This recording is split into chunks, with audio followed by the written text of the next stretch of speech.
Don't fire my mother, sir. I can fix your car. A thin boy with eyes full of courage faces the millionaire in the middle of the luxurious garage. His small hands tremble, but his voice doesn't waver. In the background, a woman whispers his name desperately. 3 hours before, Richard Miller slammed his office door shut. The sound echoed through the halls of the Beverly Hills mansion like thunder. "Margaret, where's my coffee?" he shouted, adjusting the Italian tie that cost more than his employee's monthly salary. The secretary ran with a golden cup in her hands. "It's cold." Richard threw the cup on the floor, spilling coffee across the marble. "How much do I pay you to do everything wrong?" At 52, Richard Miller owned one of California's largest construction companies. His mansion boasted 15 bedrooms, 8 bathrooms, an Olympic-sized pool, and a garage that resembled a classic car museum. Everything gleamed like gold, but his heart was colder than ice. "Mr. Miller," Margaret muttered, cleaning the floor. "Shut up and clean up properly." His eyes were hard as stone. "People like you can't do anything right." Richard walked around the house like a cruel king. He stomped his feet, spoke loudly, and everyone trembled as he passed. On the living room wall hung expensive paintings and photos of him with famous politicians, but there wasn't a single family photo because Richard had never known love for anyone. Across town, in a small 2-bedroom apartment, Grace Johnson woke at 5 in the morning. Her eyes were puffy with exhaustion, but she smiled at the sight of her sleeping son. "Ethan, son, time to wake up." Her voice was sweet as honey. The 12-year-old boy opened his brown eyes just like his mother's. He was thin because there was sometimes a shortage of food at home, but he had a smile that could light up any dark room. "Good morning, Mom." Ethan stretched. "Are you going to work at the rich man's house again?" "That's how we pay the rent, my love." Grace kissed her son's forehead. "But don't worry. One day everything will be better." Grace had been working as a maid in Mr. Miller's mansion for 3 years. She cleaned, cooked, washed, ironed. She did everything to support Ethan alone. The boy's father had left when he was a baby, leaving only empty promises and a broken heart. "Mom, can I go with you today?" Ethan asked, pulling on his holy shirt. "No, son. Mr. Miller doesn't like children in his house," Grace sighed. You stay here and study, okay? But I could help you. You already helped me by being a good boy." Grace hugged Ethan tightly. "Study hard. Education is the one thing no one can take away from you." Ethan was different from other kids. He didn't like video games or cartoons. He liked taking things apart, old clocks, broken radios, toys he found in the trash. His small hands were magical, able to fix anything. Mom, look." Ethan pointed to an old working fan. "I fixed it myself." "How do you do it, son?" "I don't know. The pieces talk to me." Ethan smiled shyly. "They tell me where it hurts." Grace knew her son was special. Ethan had a gift she didn't understand, but it made her heart swell with pride. At 7 in the morning, Grace arrived at the Miller mansion. The difference was like entering another planet. Outside, luxury cars. Inside, crystal chandeliers, Persian rugs, and the silence of money. "Grace, you're late," Richard shouted from the top of the marble staircase. "Excuse me, Mr. Miller, the bus." "I don't want excuses, I want efficiency." He stomped down the stairs. "Clean the garage today. My Cadillac is dirty." "Yes, sir." Grace lowered her head and began another day of humiliation. But in her heart, she carried the image of Ethan's smile. That was what made her strong. 3 hours later, Richard paced nervously around the room, looking at the Rolex watch on his wrist. "Margaret, where's my driver?" he yelled, adjusting his black tuxedo. "Sir, he called saying he's stuck in traffic." "Incompetent!" Richard slammed his fist on the table. "I'll have to drive my own car." Today's event was special. Richard had invited the city's wealthiest businessmen to dinner at his home. This was his chance to close a $50 million deal. Everything had to be perfect. In the garage, Grace was scrubbing the marble floor when she heard heavy footsteps approaching. "Grace, get my 1969 Cadillac ready now!" Richard yelled, storming into the garage. The navy blue Cadillac gleamed like a jewel. It was Richard's pride and joy, his most precious car. It was worth more than Grace's house. "Yes, Mr. Miller." Grace ran to the car, trembling. Richard put on his jacket and walked to the Cadillac with a cocky smile. He turned the key in the ignition and... click. Nothing happened. "What?" Richard frowned and tried again. Click, click. The engine was completely dead. "This can't be happening." Richard punched the steering wheel. The veins in his neck stood out. "Not today." Grace approached slowly, fearfully. "Mr. Miller, perhaps I can—" "Shut up!" Richard got out of the car, his eyes blazing. "What did you do to my car?" I just cleaned." Grace recoiled, startled. "Liar!" Richard pointed his finger in her face. "You touched something. You broke my car." "No, Mr. Miller, I swear I didn't." "Of course it was you!" He paced in circles like a furious lion. "People like you only know how to destroy." Grace began to cry. Her tears fell onto the clean garage floor. "Please, Mr. Miller, I never touched the engine." "Enough!" Richard yelled so loudly that birds flew from the trees. "I'm done. You're fired." "No," Grace whispered, placing her hand on her chest. "Please, I need this job." "I should have thought of that before." Richard took his cell phone out of his pocket. "I'll call security to get you out of here." Grace fell to her knees on the cold floor. 3 years of hard work, 3 years of enduring humiliation. And now, because of a broken-down car, she would lose it all. "Mr. Miller, my son," she pleaded with red eyes. "He needs to eat. He needs to study." "Your problem." Richard dialed a number. "You should have found a better husband." The words cut Grace's heart like knives. She thought of Ethan waiting for her at home, asking how her day was. How was she going to tell him she no longer had a job? "Hello? Security?" Richard spoke into the phone. "Come get this woman from the garage." Grace looked at the parked Cadillac and then at the man who hated her. In that moment, she felt like the world had ended. Outside the mansion, hidden behind the gate, a skinny 12-year-old boy listened in. Ethan had skipped school to visit his mother and arrived at the worst possible time. Her brown eyes shone with angry tears. No one spoke to her mother like that. No one. Within 5 minutes, the garage was packed with people. The security guards arrived first. 2 huge men in sunglasses. Then came Margaret, the secretary, Roberto, the gardener, and Maria, the cook. Everyone stopped at the garage door, looking at Grace kneeling on the floor. "Look at that!" Richard pointed at Grace as if she were a dangerous animal. "This woman destroyed my $500,000 Cadillac." $500,000? Roberto's eyes widened. "My God!" Maria whispered, covering her mouth. Grace tried to get up, but her legs were shaking so much that she almost fell again. "Mr. Miller, I never—" She tried to speak. "Quiet!" Richard yelled. "You've done enough damage!" The security guards chuckled. One of them, named Bruno, shook his head.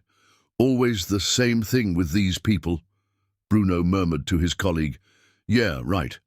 The other security guard agreed. "They don't know their place." Richard listened and smiled mischievously. He was loving having an audience for the show. "Do you see?" He gestured to everyone. "That's why I always say people like her only know how to ruin things." Margaret laughed nervously, trying to please her boss. "You're right, Mr. Miller. You're always right." "Of course I do." Richard stalked Grace like a predator. 3 years I gave this woman a chance. 3 years. "And you were very generous," Roberto said quietly. "Too generous?"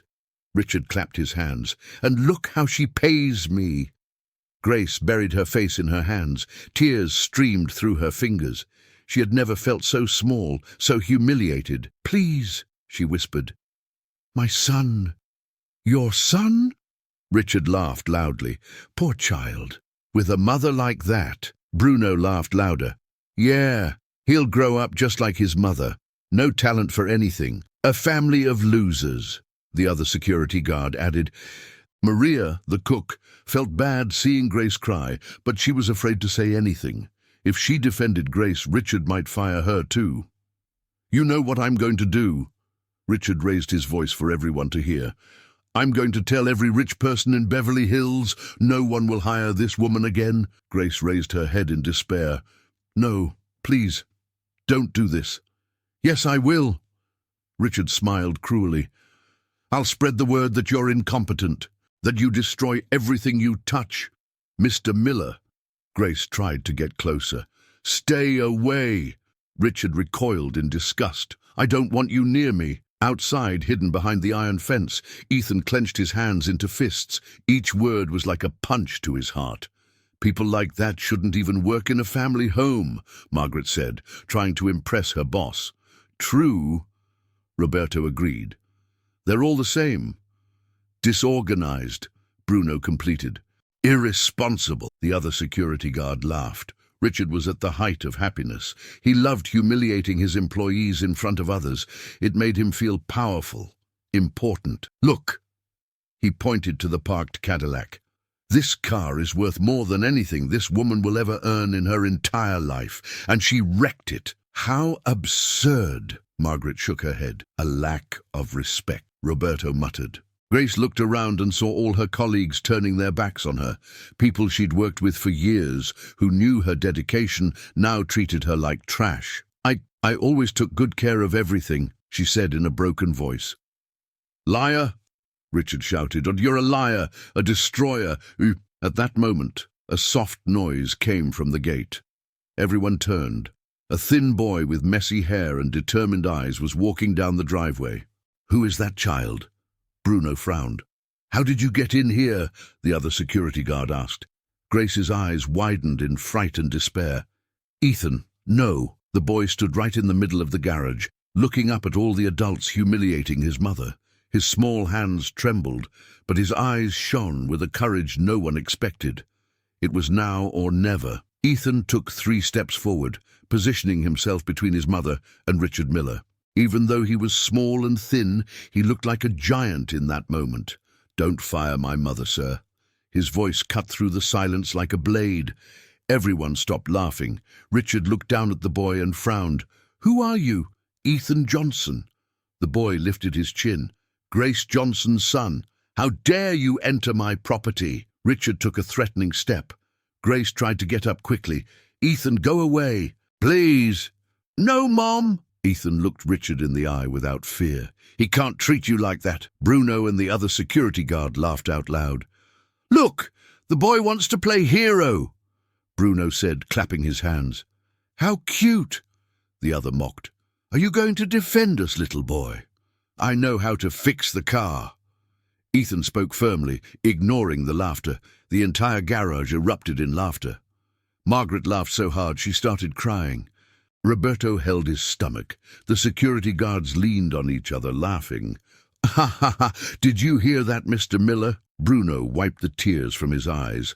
The boy's gonna fix a Cadillac. A 12-year-old kid! The other security guard shouted. What a joke! Richard smiled evilly and crossed his arms. You fix my car? He laughed. Kid, you can barely tie your shoes. Ethan, please, Grace begged. Let's go. Wait, Mom. Ethan walked over to the Cadillac. Let me see what's going on. Don't touch my car, Richard yelled.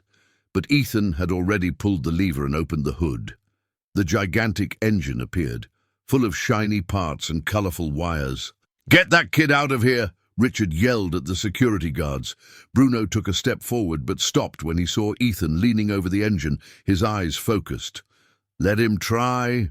Bruno laughed, because it'll be funny to see him mess up. Yeah, it'll make us laugh more, the other agreed. Ethan ignored all the comments. He put his ear close to the engine, as if listening for something no one else could hear. He gently touched some strands. Here, what is he doing? Margaret whispered. Pretending to understand. Roberto chuckled softly. But Grace knew that look. It was the same one Ethan gave when he fixed appliances at home. Focused, serious, as if he were actually talking to the machines. "I found it," Ethan said quietly. He moved his hands with a precision that stunned everyone. He touched a loose wire, pushed a piece out of place, and wiped a dirty spot with his own shirt. "There." Ethan stepped away from the engine. "You can try now." The garage fell completely silent. Everyone stared at the boy as if he were an alien. Richard laughed scornfully. "Did you really think that?" He stopped mid-sentence. Grace approached her son, worried. "Son, what did you do?" "I just fixed the wires." Ethan wiped his dirty hands on his pants. They were disconnected. Richard walked to the car, shaking his head. "That's ridiculous." He got into the Cadillac. "A child can't—" He put the key in the ignition and turned it. Vroom! The engine purred like a contented cat. Perfect, smooth, powerful. Richard's face went white as a sheet. His eyes widened so much they looked like they were going to pop out of his head. "How?" he stammered. Bruno stopped laughing. The other security guard opened his mouth, but no sound came out. Margaret blinked several times in disbelief. "My God!" Roberto whispered. Maria, the cook, made the sign of the cross. "Like a 12-year-old boy," Margaret stammered. Grace looked at her son with tears in her eyes, but this time they were tears of pride. "Ethan," she sighed. The boy shrugged, as if fixing a $500,000 car was the most normal thing in the world. "It wasn't difficult at all," he said simply. "It was just disconnected." Richard turned off the engine and got out of the car slowly, still in shock. He looked at Ethan, then at the Cadillac, then back at Ethan. The silence in the garage was so profound that you could hear the wind rustling the leaves outside. Everyone looked at Ethan as if he were a miracle. Richard finally found his voice, but it came out lower than usual. How did you learn that?" Ethan looked down, and for the first time he looked like the 12-year-old boy he really was. "My grandfather," he said softly. Grace approached her son and placed her hand on his shoulder. Her eyes filled with tears as she heard his father's name. "Your grandfather?" Richard frowned. "What grandfather?" "Frank Johnson." Ethan smiled sadly. "He owned a small auto shop in Detroit." "Was it?" Margaret asked softly. "He died when I was 8. Ethan swallowed. "From cancer." Grace squeezed her son's shoulder. It was hard for them to talk about Frank. "Grandpa Frank was the best mechanic in Detroit," Ethan continued, his eyes shining with memory. "He'd been fixing cars since he was 15. "And he taught you?" Roberto asked, now without mockery in his voice. "A little." Ethan shrugged. "When I was little, he let me hang out in his workshop. I just watched." Richard approached slowly, still processing everything. "And after he died, we had to sell the workshop," Grace said, her voice breaking, "to pay for his medicine and the funeral. That's when we came to Los Angeles." Ethan finished. "Mom said there was more work here." Bruno, the security guard, scratched his head, embarrassed. "And you continued tinkering with cars." "I didn't have cars." Ethan chuckled softly. "But I fixed other things." "What kind of things?" Richard asked, genuinely curious. "Neighbors' bikes." Ethan counted on his fingers. "Donna Rosa's fan, Mr. Jose S. toaster, Donna Maria's radio. Everyone in our building," Grace explained with pride in her voice. "Ethan never charges anything. He does it for free to help." "How do you learn?" Margaret asked, impressed. "Library books." Ethan smiled shyly.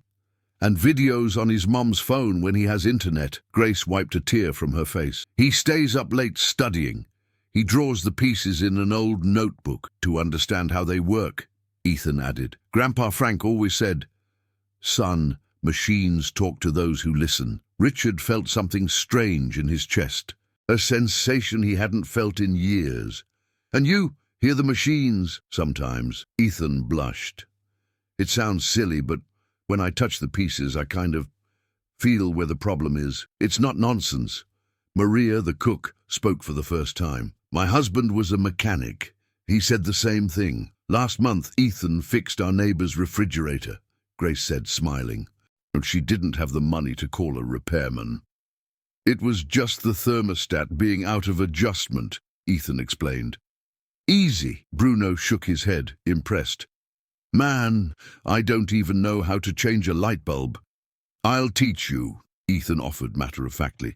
Just turn off the power first. Everyone laughed, but it was a different laugh now. It wasn't mockery. It was admiration. Richard looked around the garage, his expensive cars, his imported tools he never used, his wealth that didn't make him happy. Why do you miss school to come here? He asked softly. Ethan looked at his mother uncertainly. Go ahead, son, Grace encouraged. Sometimes Mom comes home crying, Ethan said softly. I wanted to protect her. Grace covered her face with her hands, overcome with emotion. Ethan, you don't need to protect me, son. She hugged the boy. You're just a child, but you're my mother. Ethan hugged back. And mothers protect their children, but children also protect their mothers. Grandpa Frank taught me that. Roberto discreetly wiped his eyes. Margaret sighed deeply. Even the security guards seemed touched. Richard watched mother and son embrace in the middle of his luxurious garage. Suddenly, all his wealth seemed empty compared to the love he saw there. How old are you again? He asked. 12, Ethan replied. I'll be 13 in December. 12 years, Richard muttered to himself. A 12-year-old boy had fixed his $500,000 car. A boy who studied alone, who helped neighbors for free, who protected his mother. Richard was silent for a long minute, watching Ethan wipe his hands on his holy shirt. His face, normally hard as stone, began to soften. That kid's got talent, he muttered, more to himself than to the others. Grace looked up in surprise. She had never heard Richard speak so quietly and respectfully. Mr. Miller, she asked uncertainly. Richard approached Ethan slowly, as if he were seeing the boy for the first time. How many cars have you fixed? Cars only yours, Ethan replied honestly. Grace. He turned to Ethan's mother. You're not fired. Grace blinked several times in disbelief. How? You heard. Richard cleared his throat. You still work here. Mr. Miller. Grace began to cry with relief. Thank you so much. Don't thank me. Richard held up his hand. I made a mistake. Bruno and the other security guard looked at each other, open-mouthed. They had never seen their boss admit a mistake. Ethan. Richard crouched down in front of the boy, getting to eye level. You have a special gift. It's no big deal. Ethan muttered. Yes, it is. Richard placed his hand on the boy's shoulder. And talents like yours cannot be wasted. What do you mean? Grace asked. Richard got up and began to pace the garage, thoughtful. I know the best mechanics in California. I have a network of shops that work for my companies. And? Margaret asked curiously. No, Ethan should see these workshops. Richard stopped and looked at the boy. See how the professionals work. Learn new techniques. Grace's eyes widened. Are you serious? Completely, Richard nodded. This kid fixed my Cadillac in 5 minutes. Imagine what he could do with the right training. Ethan looked at his mother, then at Richard. But it would cost money, right? Richard smiled. The first genuine smile anyone had seen him give in years. Leave it to me, boy. Mr. Miller, Grace began, excited. Grace, your son is special, Richard said firmly. And special people deserve special opportunities. Roberto smiled broadly. What an incredible story. It really is, Maria agreed, wiping her eyes. Richard looked around at all the employees. Did you see what happened here today? Yes, sir, Bruno replied, embarrassed. Then you've learned the same lesson I have. Richard crossed his arms. Never judge a person by their appearance. Never. Ethan smiled shyly and approached Richard. Thank you, Mr. Miller. No. Richard shook his head. Thank you, Ethan. You taught me something today. What? That sometimes the greatest treasures come in the smallest packages. Richard chuckled softly. Oh, and that I still have a lot to learn about people. Grace hugged her son, beaming with happiness and pride. For the first time in 3 years, she felt respected in that house. 2 hours later, the mansion was bustling with activity. Richard's guests began arriving. Richard had gotten ready and returned to his role as the perfect host. Grace and Ethan stayed in the kitchen, helping Maria serve the appetizers. "I can't believe Mr. Miller has changed like this," Maria whispered, cutting imported cheeses. "Me neither." Grace smiled, tidying the dishes. "Ethan, you've changed everything today." "I just fixed a car, Mom."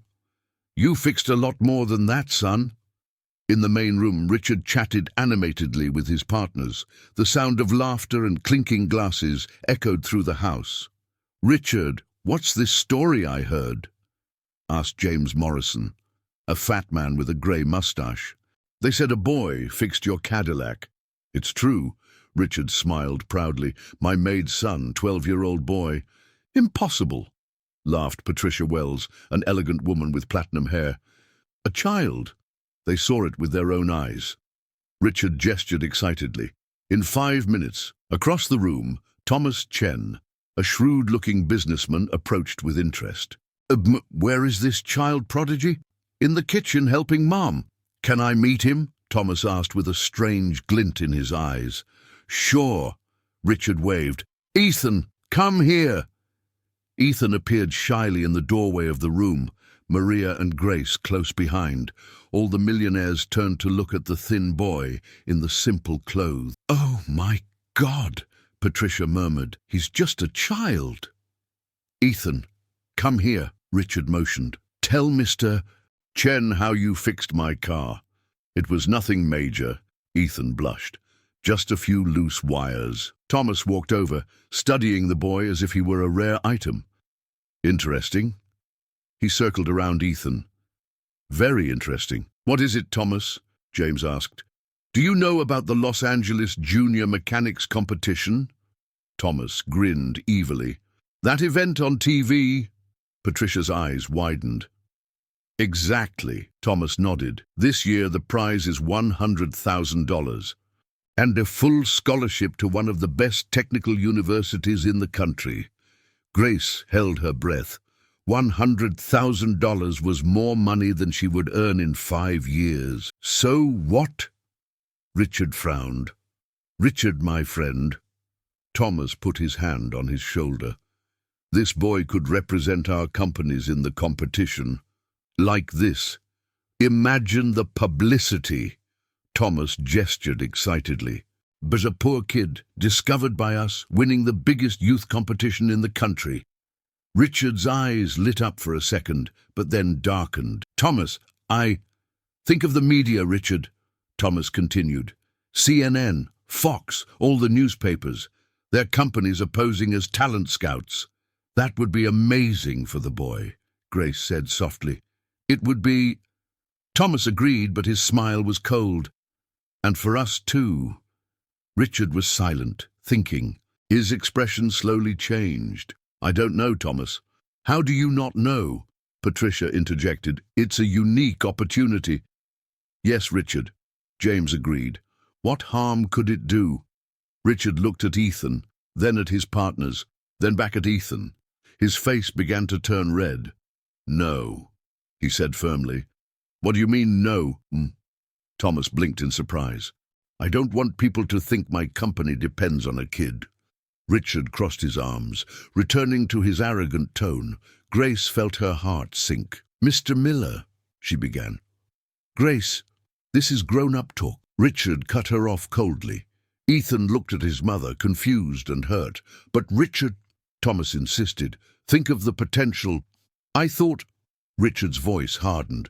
"And I don't want my reputation associated with experiments." "Experiments?" Grace couldn't help herself.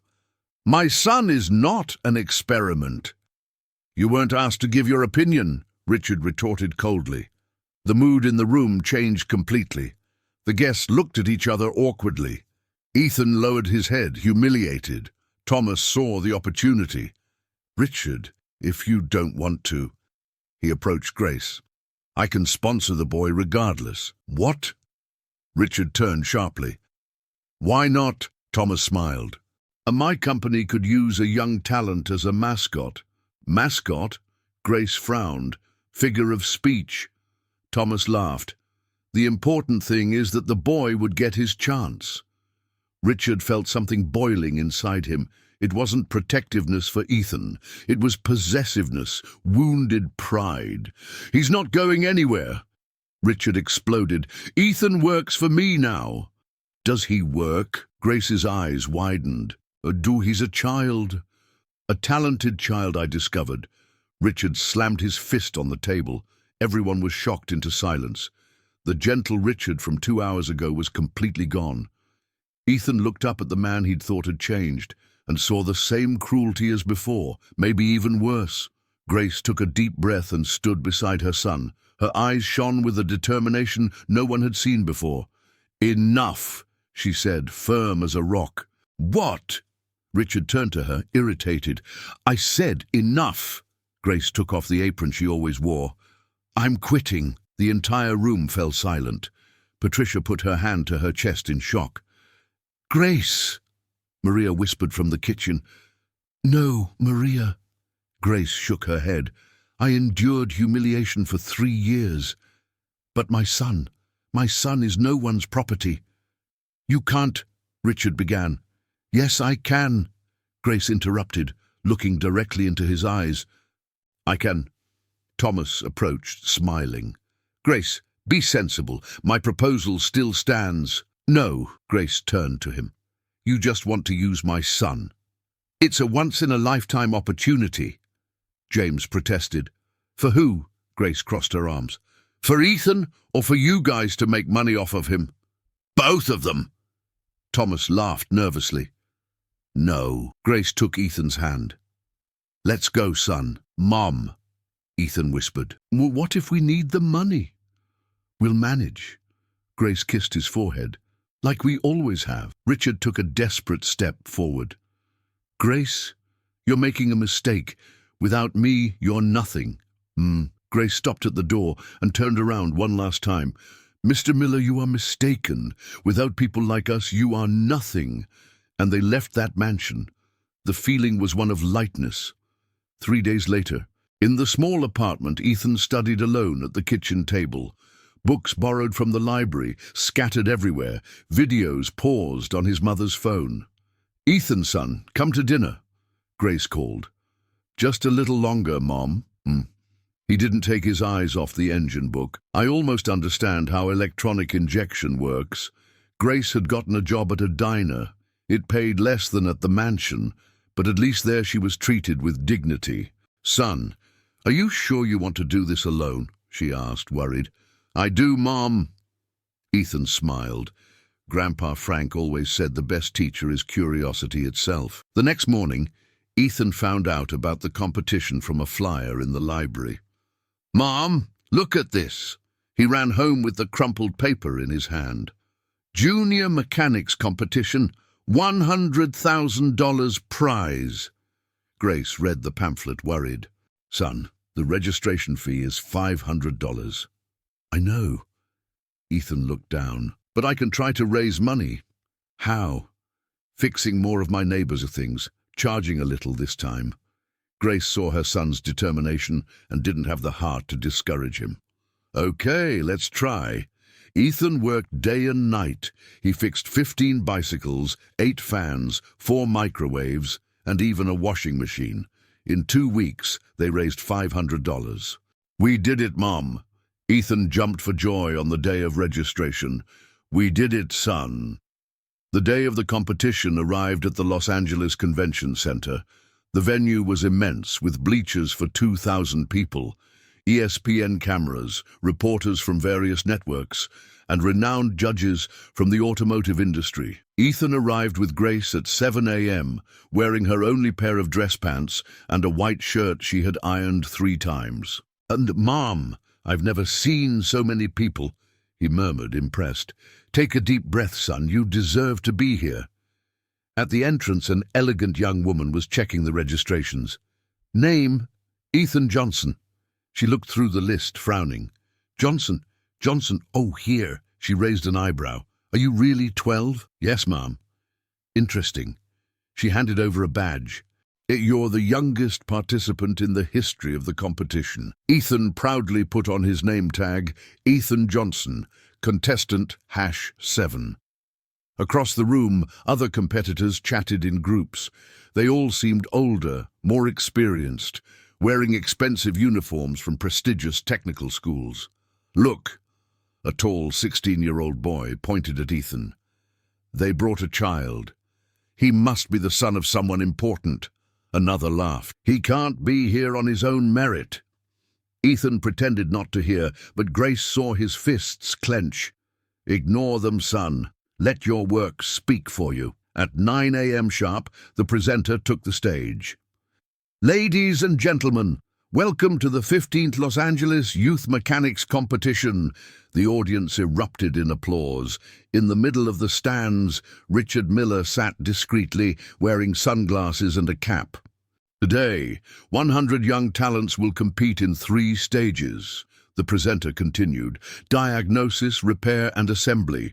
The winner takes home $100,000 and a full scholarship. The first stage began. Each participant was given a car with different problems to diagnose in 15 minutes. Ethan approached a 2010 Honda Civic that wouldn't start. He popped the hood, put his ear close to the engine, and touched some wires. Fuel pump problem, he told the judge in 3 minutes. Are you sure? The judge asked, surprised. I do, and there's also a blown fuse in the relay box. The judge checked. Ethan was right on both counts. Amazing, the judge murmured. Next step. Of the 10 participants, only 30 made it to the second round. Ethan was among them. The second stage was repair. Each person was given a broken part to fix in 20 minutes. Ethan received a burnt-out alternator. He disassembled it, identified the damaged bearings, replaced the parts, and tested it. It worked perfectly. 12 minutes, the judge announced, impressed. New record. Richard, in the audience, began to fidget nervously. He picked up his cell phone and made a call. It's Richard Miller, I need a favor. Only 3 participants made it to the final stage. Ethan, a 17-year-old boy named Marcus, and a 16-year-old girl named Sarah. Final stage, the presenter yelled. Completely reassemble a V8 engine. Time limit, 40 minutes. 3 workbenches were prepared. On each, a completely disassembled V8 engine. Hundreds of parts scattered like an impossible jigsaw puzzle. Oh my God, Grace whispered from the stands. How is he going to do it? Ethan positioned himself in the center of the booth. Marcus was on his left, Sarah on his right. Both looked confident. They came from expensive technical schools. You may begin. Ethan closed his eyes for 2 seconds, took a deep breath like Grandpa Frank had taught him, and began. His hands moved like a dance.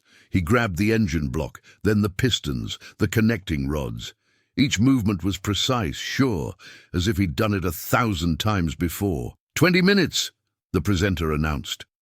Marcus and Sarah were sweating, fumbling with the pieces. Ethan remained calm, focused, whispering softly to the pieces as if they were old friends.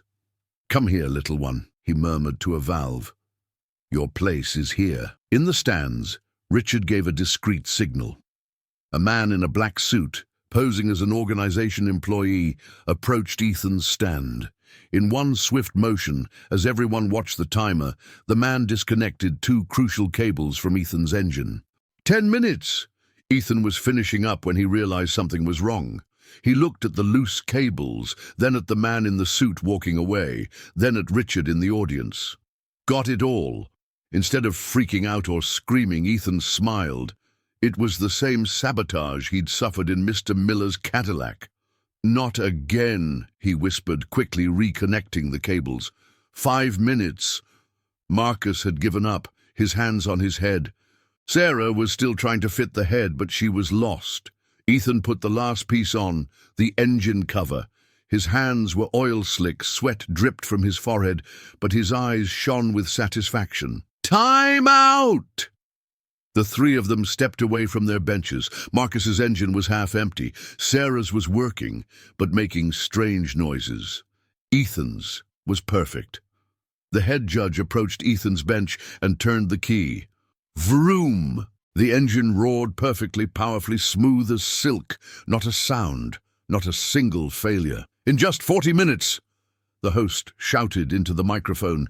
Ethan Johnson reassembled a complete V8 engine. Go! The audience was silent for a second, processing the impossible they had just seen. Then it exploded. 2,000 people rose to their feet at once, shouting, applauding, and whistling. The noise was deafening. Ethan! Ethan! Ethan! The crowd began to chant. Grace cried so hard she could barely see her son. Beside her, strangers hugged her, celebrating as if they'd known Ethan for years. "It's a miracle!" shouted a 70-year-old man. "A real miracle!" On stage, the presenter tried to control his emotions. "Ladies and gentlemen, in 15 years of competition, we have never seen anything like this." The judges looked at each other in disbelief. The head judge took the microphone. Ethan Johnson, 12, just set 3 new records. His voice trembled with excitement. Youngest participant ever, fastest diagnostic time, and fastest complete reassembly time. The audience exploded again. Ethan stood center stage, holding a golden trophy taller than he was. He couldn't stop smiling. "I did it, Mom!" he yelled to Grace. "I did it! You did it, son! You did it!" She shouted back, laughing and crying at the same time. Richard sank into his bleacher seat, defeated and embarrassed. His sabotage plan had not only failed, but had made Ethan's victory all the more impressive. "Ethan!" The host knelt down to the boy's level. "How do you feel?"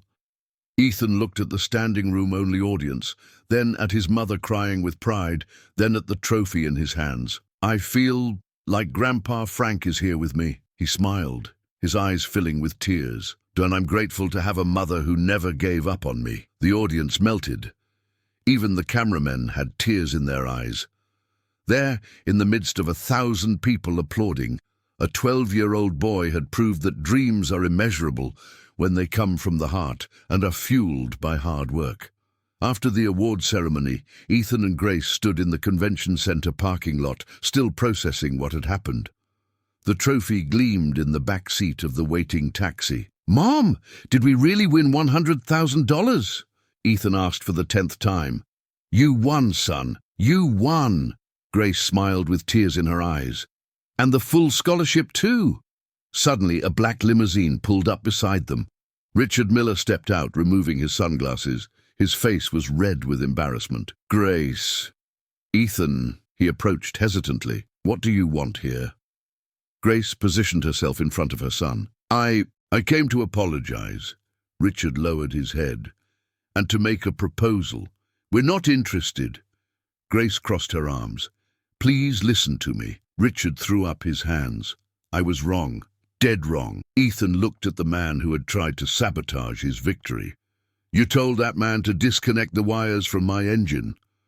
Richard swallowed hard, caught red-handed. "Like you." "I saw it," Ethan said simply. "Same as your Cadillac. Wires disconnected." "Ethan, Richard stammered. "I can explain." "No need," Grace interrupted. "We already understand who you really are." "Grace, please," Richard despairs. "Let me rehire you, at a better salary, and I can sponsor Ethan, pay the best teachers." "No." Grace shook her head firmly. "How not? You need money." "We needed it." Ethan held up the trophy. "Not anymore." "Grace, be sensible." Richard stepped forward. $100,000 doesn't last forever, but dignity lasts.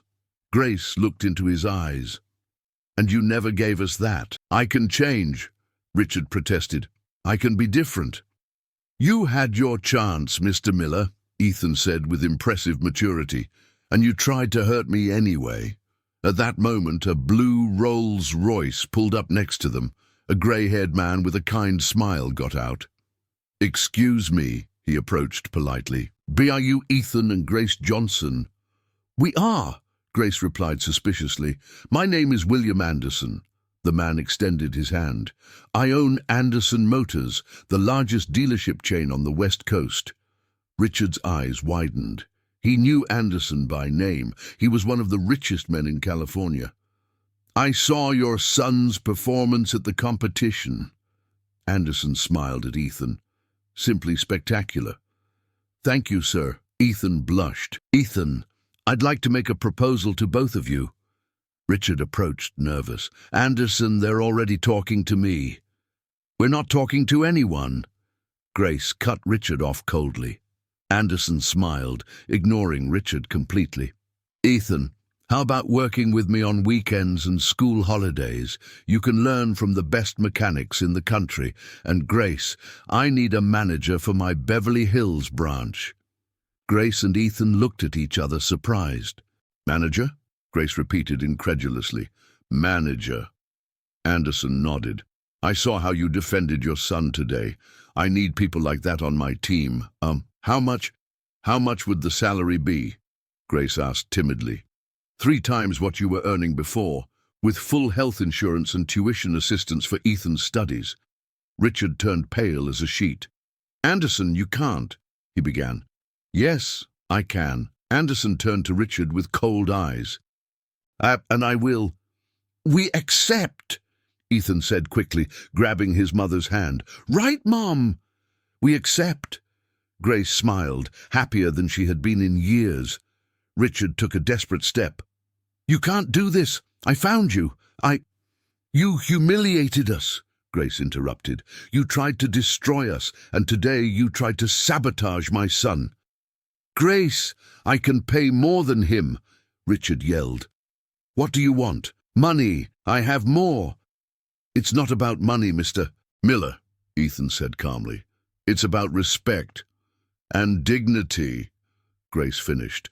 "And we never want to see you again in our lives," Ethan finished. Anderson watched the exchange and approached Richard. "Miller, let me be very clear." His voice was low but dangerous. "Ethan is now my official mechanic. If you come near him or his mother, I will make decisions. Understand?" "You can't threaten me," Richard protested. "It's not a threat." Anderson smiled coldly. "It's a promise. I have better lawyers than you, and more influence." Richard looked around, at Grace, who was no longer looking at him, at Ethan, who had transformed from a humiliated boy into a respected champion, at Anderson, who stared back at him without fear.